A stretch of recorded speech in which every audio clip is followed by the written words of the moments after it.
Welcome back for another fun episode of Chapter 11. Stormy wanted to come join today, so she's just going to do that because she's a cat and I really have no control over what she does, but she's very cute.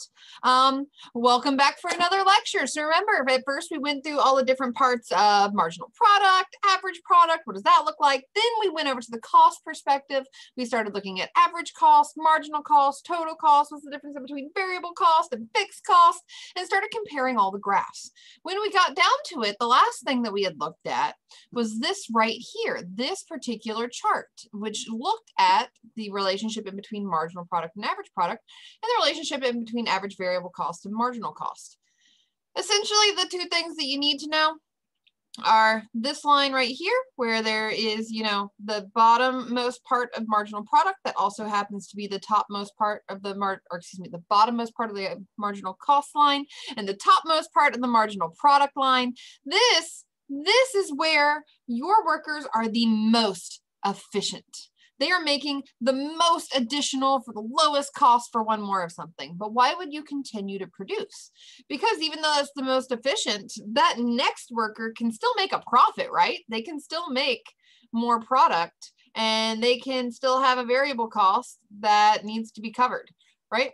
So we're going to want to continue to produce until we get to this point where our average marginal cost equals our average variable cost. This is kind of what we need, right? Sometimes we'd like to produce more, sometimes we'd like to produce less, but this right here is a very good point of production. So that's something that we have to think about, right? So let's continue to put these together. Let's think about this bottom one, where we're looking at the relationship in between marginal cost and average variable cost. Remember that average variable cost, this is the idea of your variable inputs. So like the wages for my workers, I can have more workers, I can have less workers, and I can do that in the short run pretty quickly, right? So the cost of these workers divided by the total number of things that I'm producing, this is our average variable cost.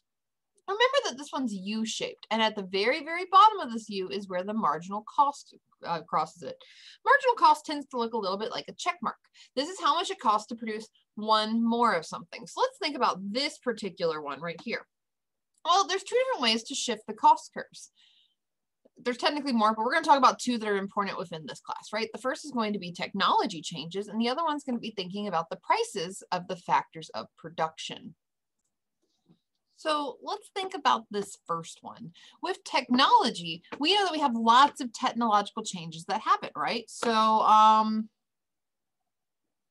trying to think of a really good perspective. Pizza ovens, because I'm really in the mood of pizza. I might get pizza today. Anyways, pizza ovens, we originally had clay and dirt with actual fires. Then eventually we had brick-based, and then we eventually had some sort of modern heating element, but it was typically oil run or some sort of other like propane heating element. Then we had electric run ovens, then we had automated ovens. So see that's technology changes over time, and the costs are really, really different for each of those. For that very first one, there's a high cost of building it, and you can only really cook one at a time, and it might have uneven cooking. And now we have machines that can just send out hundreds of pizzas in a very, very short period of time, right? So this really influences how productive these are. So the product curves, remember the product curves are the ones that were up here up top, what we're producing and what's the marginal product of the next thing and what's the average product. But it also affects the cost curves, because cost goes down the more technology efficient we get, right? So let's say that we have an increase in productivity. We went from having these brick ovens to having these electric ovens, and that's super cool, right? Well, what happens in that case when we increase this productivity?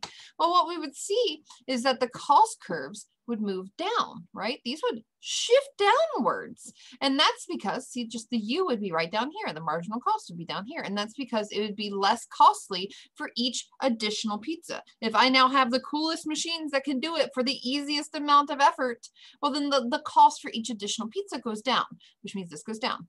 All right, but that also means the marginal product is going to go up. If I have really, really cool machines that can just bust out pizzas, well, that's a lot less effort, right? So they can do a lot more of them in a short period of time. So the marginal product and average product curves actually shift upwards. Let's see this difference getting larger. When that difference gets larger, that means we're getting more of a profit, just so you know. So if technology advances happen and they result in the firm using a lot of capital, so let's say that I realize how super cool these automated machines are. But the automated machines, like they can roll out the dough, they can put the sauce on the dough, they can throw the toppings on it. Well, do I need as many workers at that point? Because sometimes with these technological advances, I see that I use more capital, I have more cool machines, but then I have less labor. Maybe it doesn't take as many people to run the machine. I don't need someone stoking the fire of the old brick oven. I instead just have something to do it, right? So our fixed cost would increase, the cost of that capital in the short run, that fixed cost, that's going to go up, which means I need to divide that over more and more for it to be really efficient and drive that average fixed cost down. But that also means that variable cost is going to decrease, right? If I have less workers, then there's less that I have to pay the workers, which means that my variable cost is going to go down because I need less workers to make the same amount of pizza as technology gets better in pizza ovens, right? That's cool. That's just really neat to think about. So that's the technology perspective. As technology gets more advanced, as we start changing, we see that we can produce more and it costs less. Then we also have the idea of the price of the factors of production. So remember what our factors of production are. There are land, labor, capital, and entrepreneurship that goes in to making everything, right? Actually, let's think about your final exam. So I know that I had the one question on midterm 1 about what the 4 factors were. Now on the final, I think I have one that's how they get paid. So remember, land makes rent, capital makes interest, laborers essentially, they make wages, right? And entrepreneurs, they make profit. And that's kind of cool. That's how they get paid for the services of actually being able to build something. So the prices of these factors of production, what I'm paying in wages to the laborers, or what I'm paying in interest for capital, or what I'm doing for all these other sorts of things, are they're the rent for my building. Let's say that I have the really cool pizza emporium. There's a rent that I probably have to pay on that. Well, okay, well if that goes up, well then that's important to know, because increases in these prices of the factors of production, that increases my cost, right? If I'm running a pizza business and we're barely breaking even, and then all of a sudden the rent shoots up $1,000, that's really going to affect my cost. So this is going to shift my cost curves. Okay, so an increase, there's 2 different kinds. There's an increase in the fixed cost or an increase in the variable cost. So let's talk about the idea of rent, right? Whether I produce 1 pizza or 500 pizzas, I'm still paying the rent on the pizza building. So if there's an increase in my fixed cost, well, that's going to shift my total cost, because remember, total cost is your fixed cost plus your variable cost, and it's going to shift my average total cost, but it's not going to shift my marginal cost, right? The marginal cost is what additional money it costs me to make 1 more of something. So 1 more pizza. Well, if I have 1 less pizza or 1 more pizza, I'm still paying the rent. So that does not factor into marginal cost. Marginal cost is the cost of 1 more of something. So the marginal cost curve wouldn't shift at all. It'd just be the average total cost curve shifting upwards if we had an increase in a fixed cost. Now this is different than a variable cost, right? Let's say that a new minimum wage law went in. So my workers, instead of paying them $10 an hour, I'm having to pay them $17 an hour. Well, this is going to increase lots of things, right? So the fixed cost one doesn't move this average variable cost line. It doesn't really lose or change this marginal cost line, but changing the variable cost would. So now let's say, okay, well, I'm paying more in labor. Well, if I'm paying more in labor, then that's not going to affect my average fixed cost line, right? Because the rent's the same, but it's going to affect my variable cost line. The average variable cost will actually shift upwards, much as will the marginal cost, because the marginal cost of producing 1 more of something will then therefore become more expensive because it's something variable. So we have these shifting upwards, and the reason that they shift upwards, where'd it go? I'm losing everything today. And the reason it shifts upwards is just because these are something that we're having to pay. So the more and more that we produce, the more labor we need. If the labor is more expensive, then my average variable cost is going to go up, and likewise with my total cost and my marginal cost curve. So those would shift upwards. So let's move on to the idea of the production function. So we know a lot about this cost, right? And we know a lot about this revenue. So now we need to think about the production function. The production function can be thought of in one of 2 ways in economics. It can either be thought of as an equation, or it can be thought of as a graph. We're going to kind of look at the idea of this. I'm not going to make you calculate all the calculus. I'm not going to make you calculate all the difficult parts, but I am going to make us think about what revenue and cost for the output of production actually means. right? And then we're going to expand upon it and look at it in a graph. So one thing that I need to point out to you is that the idea of the difference in between short run and long run. Notice so far, we've been talking about the short run. And in the short run, we have things called variable cost and we have things called fixed cost. I cannot change my rent in the short term. If you told me like, hey, make a decision over the next week. By the way, your rent's a little too expensive. Like I can't move my entire business in a week. I can't move all this other stuff in a week. I can't massively build a new production line and buy ovens in a week. But in the long run, I can. In the long run, if I have as many years to plan as I want, all inputs are variable, right? All costs are variable. I can decide to shut down a line. I can decide to build a new line. I can decide to buy 3 more ovens. I can decide to move my business. I can decide to stop selling pizza and instead sell ice cream, right? All inputs are variable and all costs are variable in the long run. The behavior of the long run cost curves depend upon this kind of idea of production function. So the production function is the combinations of our capital and our labor and what can come out of it, okay? It's this relationship in between the maximum output attainable for our capital and labor. So before we had fixed capital. For example, I had one oven, but the things that I could change on the labor side, those are variable. I could have 1 worker, I could have 4 workers, I could have 2 workers, I could have 3 workers, right?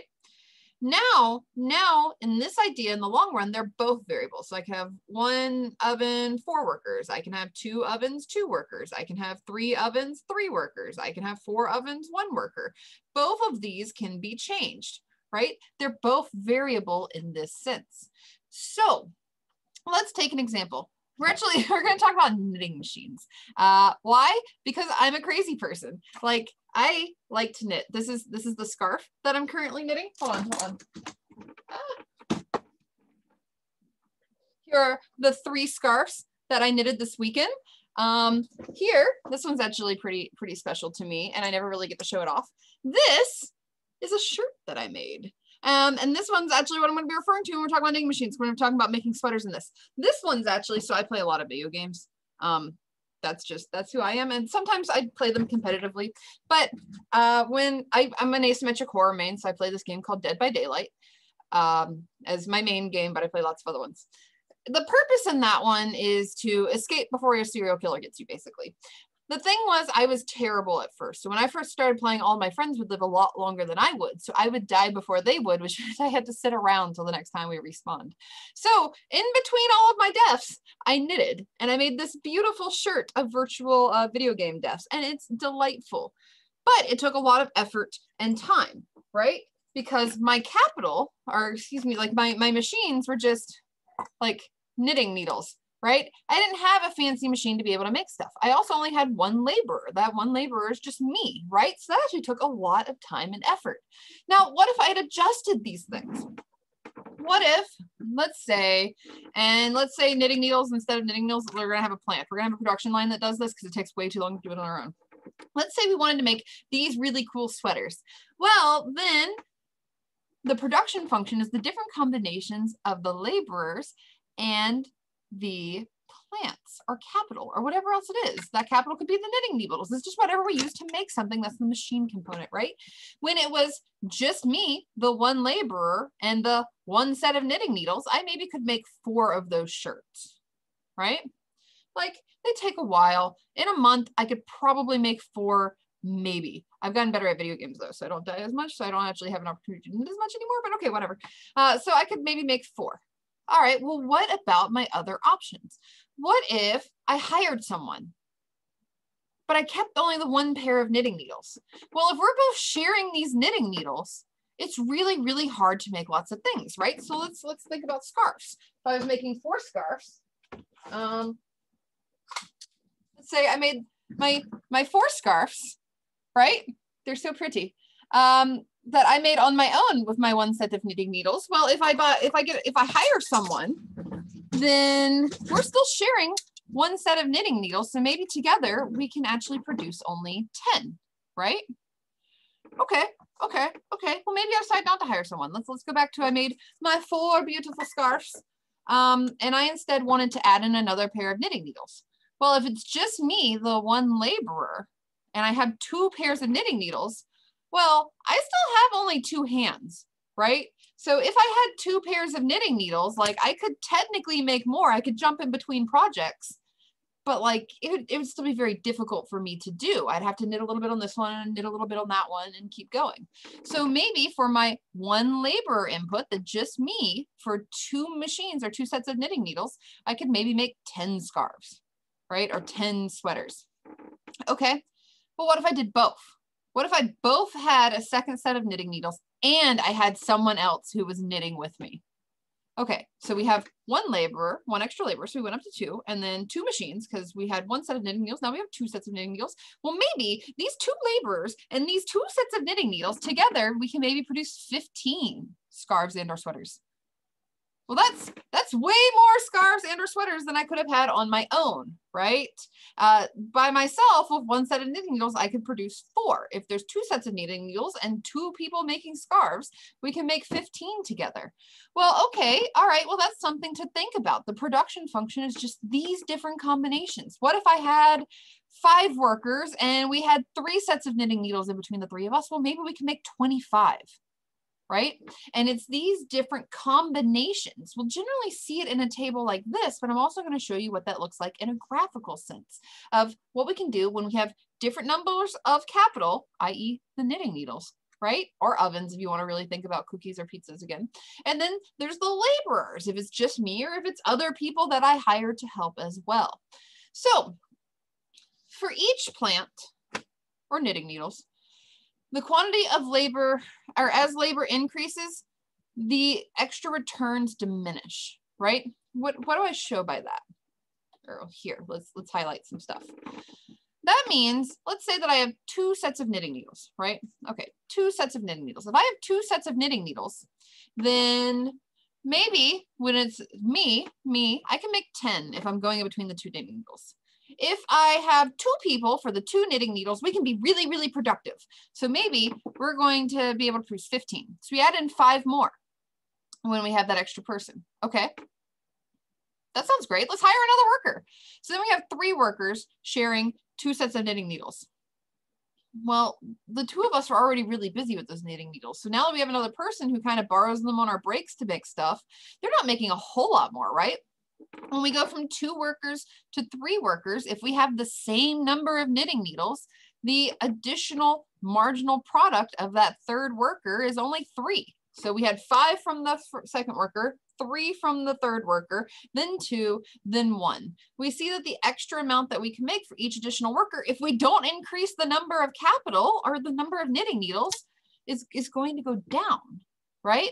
Well, let's think about it the other way. Okay, let's say that I have 3 workers, right? Because 3 seems like a good number. Like, we like that. 3 is full of company.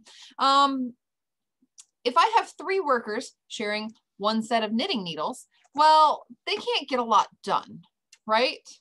So yeah, it's cool. Like, I use them a bit, and then when I go for lunch, someone else uses it. And if we're both out for lunch, the 3rd person uses the knitting needles. Okay, well, together, the 3 of us can make 13 scarves.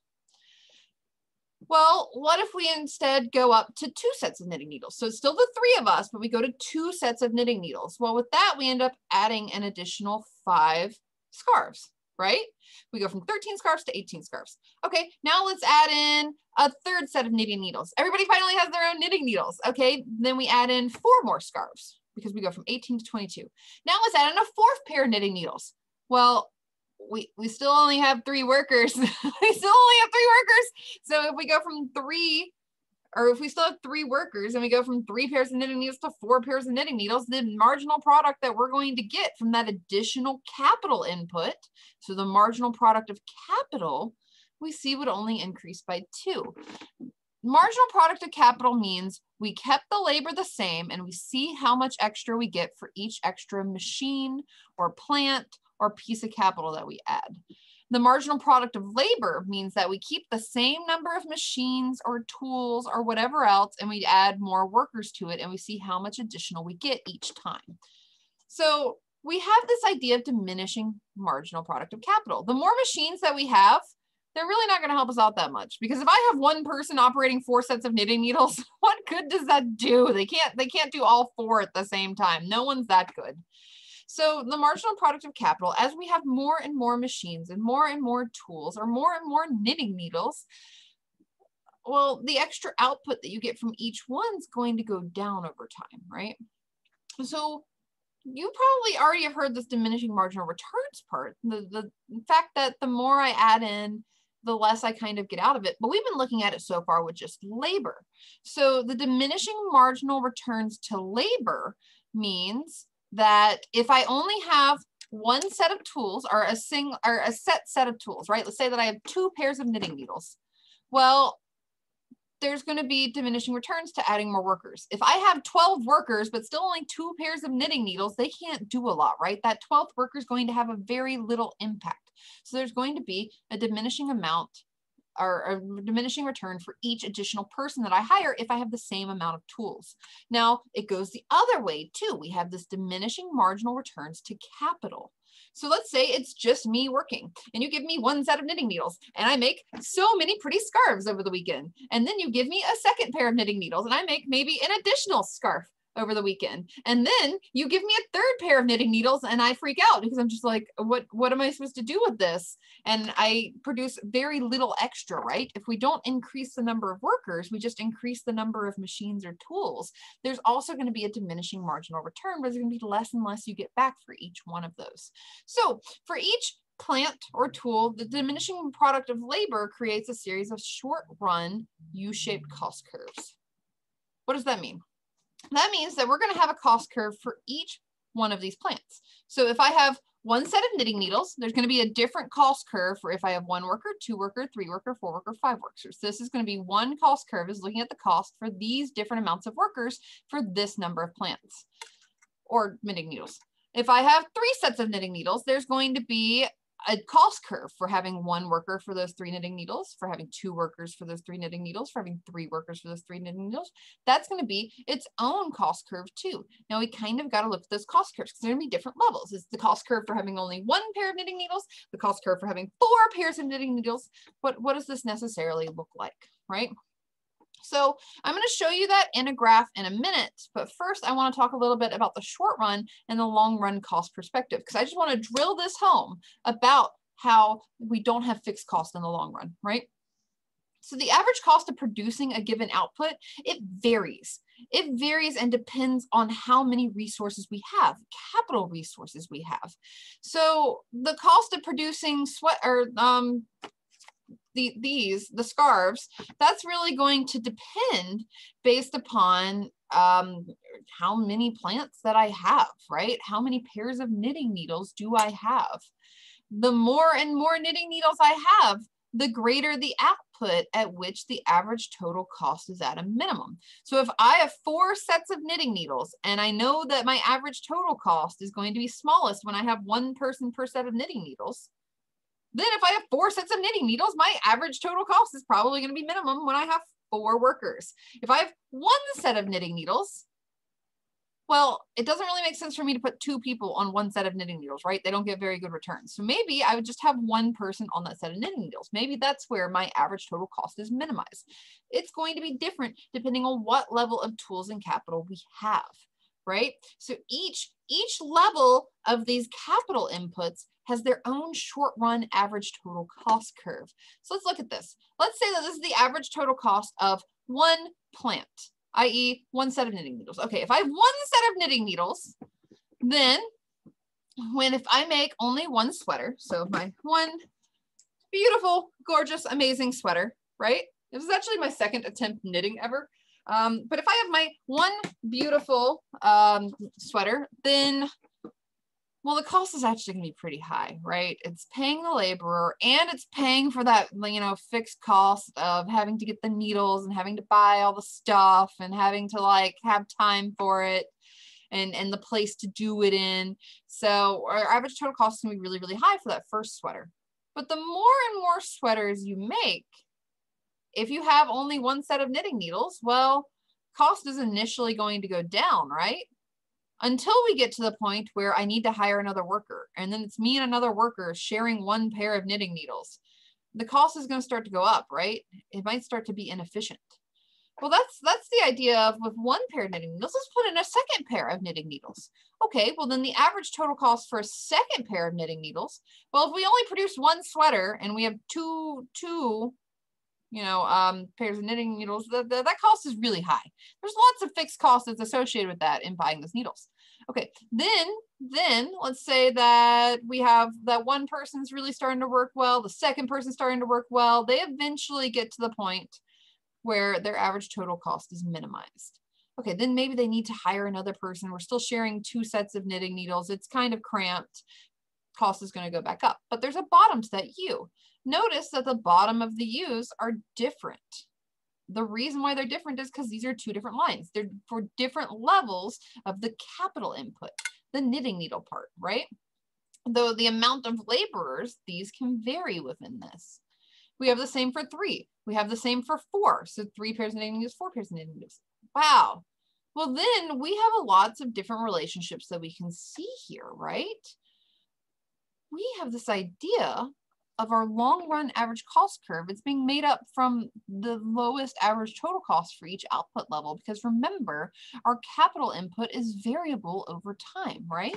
So if I have one set of knitting needles, I know that the place where I can do it for the lowest average total cost is maybe like what, 10, 11 sweaters? And for 2 sets of knitting needles, my lowest average total cost, which would be where marginal cost crosses it, right, would be at about 15. And then for 3, it'd be at about, what, 20, and then about 22, 23 for 4 sets of knitting needles. Okay, well, what does this look like in the long run? Well, in the long run, it's variable, which means that we're going to come across, and where we can do things the most efficiently is actually going to be defined by the bottoms of these curves. So let's say that we want to produce, let's see, what did I have in here? 13 sweaters. Say that we want to produce 13 sweaters. We got to figure out how to do that as efficiently as possible.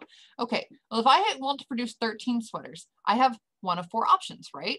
I can have 1 set of knitting needles, 2 sets of knitting needles, 3 sets of knitting needles, and 4 sets of knitting needles. And then in each one of these, I have the number of workers that I could have.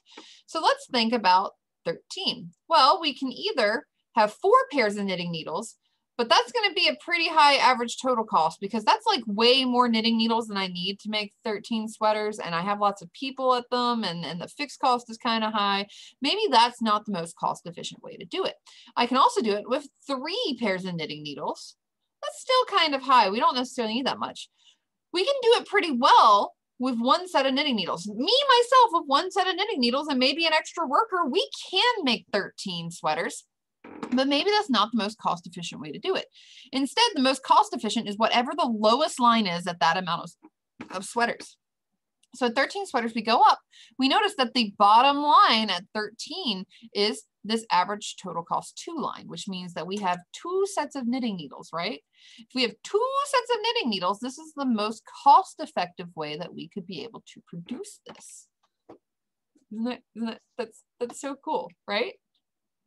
So for example, if we were going to make it with 1 set of knitting needles, our cost would be $7.69. Right? If we were going to do it with 2 sets of knitting needles, our cost was going to be $6.80. Well, if I'm producing, scarves, and everybody's producing scarves, right? I'd like to do this for as low a cost as possible, because they don't exactly sell for very much, right? Not that I sell them, I just make them for all my friends. But I'd want to keep that cost low. So the way of keeping the cost low would be by having 2 sets of knitting needles, because that's the lowest possible way we could do it. So I think this is always kind of neat. I don't know why I put one of these for each of these. But see, if we did it for 3, for the line for 3, it's still higher than $6.80. If we do it for 4, it's way higher than $6.80. Those costs are a little bit too high. So let's think about the long run average cost curve. The long run average cost curve is just the collection of all the bottoms of the short run average cost curves, right? It's the relationship in between the lowest attainable average total cost, when we can vary both the number of plants or knitting needles and the number of workers, right? So the long run average cost curve is just these bottom portions. What does that necessarily look like? It looks like this. notice that I have this new dark blue line. This dark blue line is originally this average total cost of 1. Well, right here, if I want to make 5 sweaters, the cheapest way and the most cost efficient way to make 5 sweaters is with only 1 pair of knitting needles. Okay, if I wanted to make 9, the most efficient way to do it is with 1 pair of knitting needles. But then we get to 10, where it's about as efficient either way. Okay, then after that, well, it doesn't make sense to keep up with 1 pair of knitting needles anymore because I can do it cheaper with 2. So we see that this long run average cost curve represents having 1 plant at first, and then 2, and then 3, and then 4. It's just these collection of the lower parts. So if I wanted to make 18 sweaters, I could do it with either 2 or 3 plants. If I wanted to make 20 sweaters, I would need to do it with 3 pairs of knitting needles. If I wanted to make 25 sweaters, I could technically do it with 3 pairs of knitting needles, but that's too costly. I'd rather do it with 4 pairs of knitting needles because that's the bottommost curve.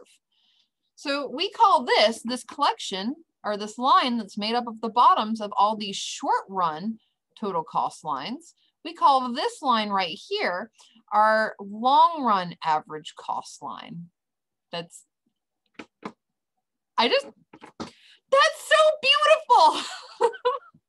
It's just, mwah, wonderful. This is how production happens. This is how we're cost efficient in production right here, because we're able to look at these different things and we're able to make our plans in the long term. In the short term, we're stuck with just one of these lines, right? However many knitting needles you have in the short term is however many knitting needles that you have. But in the long run, you can adjust that.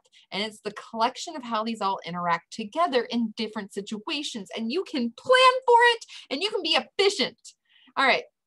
So then we have a couple other terms: economies of scale, diseconomies of scale, and constant returns to scale, which we call CES, which doesn't make any sense, but that's for future math problems in case you want to come up to, the upper levels of econ. Feel free, we're kind of fun people. But so the economies of scale, these are features of a firm technology that lead to falling long run average cost, right? So maybe there's certain points where it makes sense because it would actually lower my total cost if I added in that second set of knitting needles. If I added another worker, we might be coming to the part where if we add more technology, we actually see a decrease in our long run average cost. But then there's also the idea of diseconomies of scale. And this is when the firm's technology can lead to rising long run average costs. And the CES just means we're constant. What does that look like right here? It looks like this. So remember, we have our long run average cost curve. Well, where's the very bottom of this long run average cost curve? Because notice we wanted the bottom parts of all these little ones, of all these short run average cost curves. We want to know where the bottommost part was. And why did we do that? Because that's where we are the most efficient. We want to do that in the long run too. We want to know what the most efficient number of knitting needles are in the long run. We want to know what the most efficient amount of Volkswagen plant lines are. We want to know what the most efficient amount of ovens are over the next 12 years or in the long run, right? And we do this by finding the very, very bottom of this long run average cost curve. Notice it's right here. So we can actually make, for the lowest price, the lowest cost that we could possibly put in for a combination of sweaters would be if we produce 15 sweaters for 15 sweaters with 2 sets of knitting needles. And that is the absolute lowest our average total cost can be, right? So we call this the minimum efficient scale. A minimum efficient scale is just when we're experiencing these different economies of scale, where it actually makes sense to ramp up production until we hit a point where this is the cheapest that we can possibly do it. If we continue to add more things and to produce more stuff, we have diseconomies of scale, where our cost is actually going to go up. So the minimum efficient scale is just the smallest quantity of output at which the long run average cost can reach its lowest level. So the long run cost reaching its smallest level is right here, and this is the minimum amount of sweaters that we can make. So the 15 sweaters in this example, this is the minimum amount that we can make to be able to have this level of output at its lowest amount. Whew. All right, so we've learned lots of different things. Congratulations, you've now made it through chapter 11. Chapter 12 is going to continue on with these different ideas, except then we're going to formalize the idea of when do we shut down, when do we continue operation, and how does the marginal revenue differ when we look at different types of firms. Okay, and with that, I hope you have a wonderful day and have a great one, and let me know if there's anything I can do to help you. All right, I'll talk to you all later. Bye.